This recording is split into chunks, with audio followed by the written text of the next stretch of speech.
आखिर वो कौन सी सोच है जिसमें भगवान शिव की पूजा भारत के दक्षिणी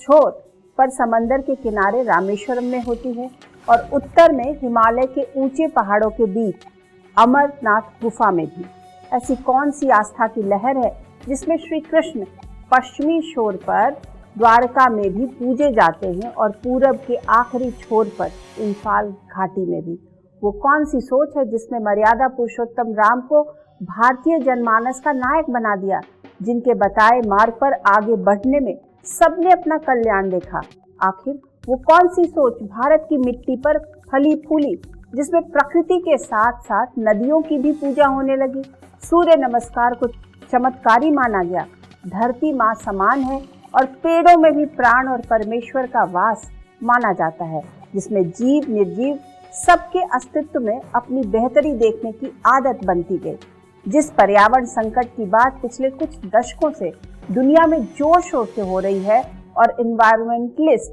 चिंता जता रहे हैं कि उसे भारत के ऋषि मुनियों ने हजारों साल पहले समझ लिया था। वेद और पुराण इस बात की गवाही देते हैं कि भारत में धर्म सिर्फ एक पूजा पद्धति नहीं, ये मानव जीवन को आगे बढ़ाने का एक बहुत उन्नत दर्शन रहा है। सामाजिक जीवन संचालित करने और आगे बढ़ाने के लिए पथ प्रदर्शक की भूमिका में रहा है। वैदिक काल से लेकर अब तक धर्म का मर्म समय चक्र के साथ साथ बदलता रहा है। कभी धर्म समाज में लोगों को अनुशासित करने की भूमिका में रहा है, तो कभी लोगों में ज्ञान का प्रकाश फैलाने वाली मशाल के रूप में,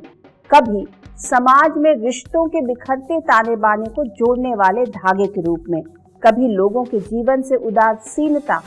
खत्म करने वाले सारथी के रूप में, कभी विदेशी ताकतों के खिलाफ लोगों को एकजुट करने वाले